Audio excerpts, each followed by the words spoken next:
Alors, Shavuot, le don de la Torah. Hachem a dit, ou vous recevez la Torah, ou je ramène le monde au néant. C'est-à-dire que tout ce monde, la création de ce monde, c'est pour que la parole d'Hachem, la volonté d'Hachem, s'exprime dans le monde. Pour exprimer cette parole, il y a eu Abraham, Yitzhak et Yaakov qui ont compris le message divin, mais ce n'était pas suffisant. Il a fallu que ce message divin qui était dans l'air descende sur la terre.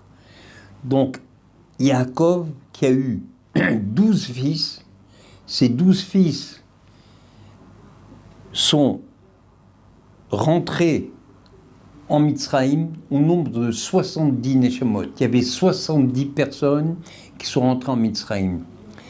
Ces 70 personnes, c'est par rapport aux 70 forces qu'il y a dans l'homme. Le Stapler a écrit un livre qui s'appelait Shivim Korota Adam, qu'il y a 70 forces dans l'homme, et il faut que ces forces qui soient dans l'homme soient en harmonie pour que l'homme soit équilibré.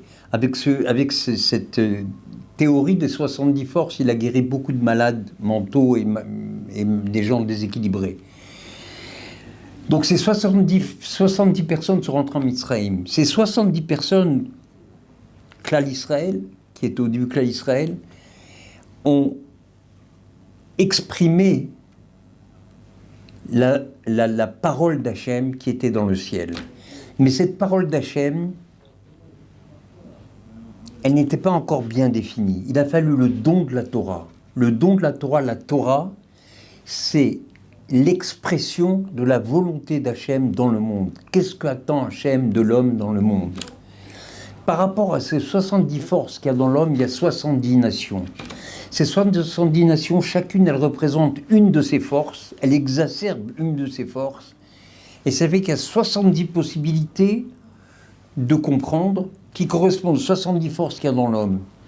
Mais il y a une force qui réunit toutes ces forces, c'est la volonté d'Hachem, qui est exprimée dans le Lashon HaKodesh, dans la langue, dans l'hébreu. La langue hébraïque, avec ses lettres, elle est kollel, elle rassemble les 70 langues, qui sont les 70 nations.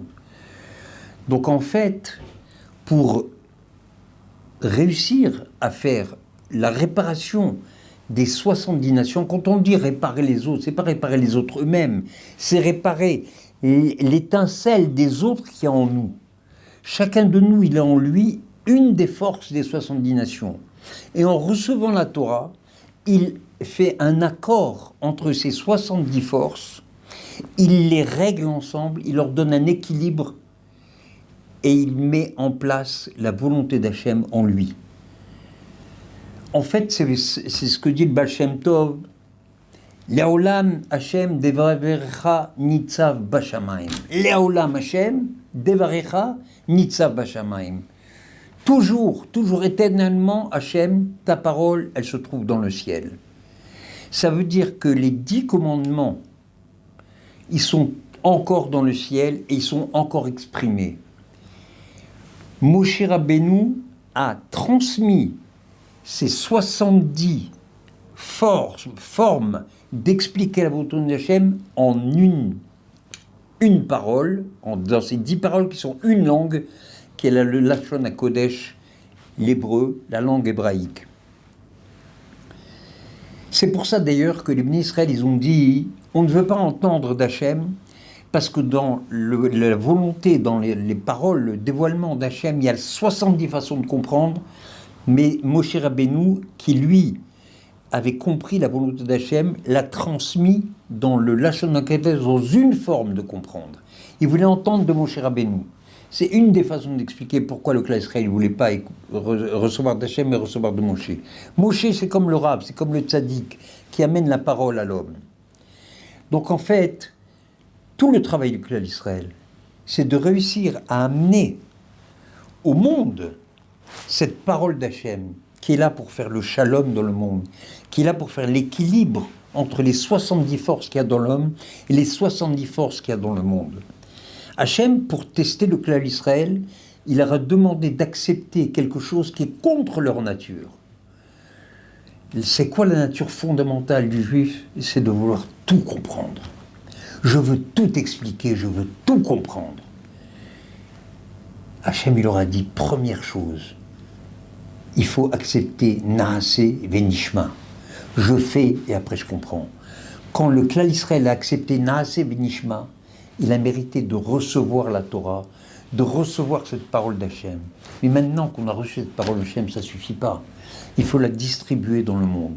On est les responsables de dévoiler dans le monde l'amour d'Hachem. L'amour de toutes les nations. Hachem, il continue à faire vivre les nations avec ses 70 forces qu'il distribue aux nations. Bien sûr qu'il les fait exister. Mais notre travail à nous, c'est de réunir ces 70 nations, et je répète, pas à l'extérieur, à l'intérieur de nous. On est comme un tableau de commande. Lorsque nous, on saura travailler nos 70 forces qui se battent entre elles en nous, alors les 70 forces qui sont à l'extérieur représentées par les 70 nations seront en équilibre. La Torah, c'est ce qui doit permettre au monde de se mettre en accord avec la parole d'Akadosh Baruch Hu.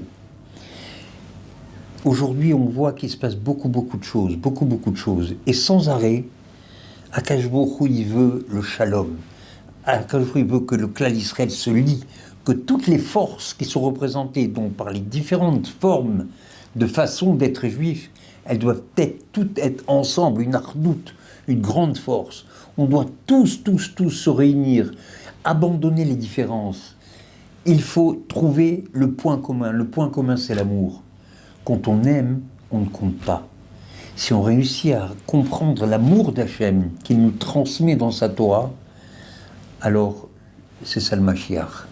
Le Mashiach, il va se distribuer à toutes les nations, les 70 nations se réunissent, et le Klal Israël, il aurait été le responsable de cette union dans le monde, et l'union d'abord dans nous-mêmes. Chazak ou Baruch, Chag Sameach, que des bonnes choses.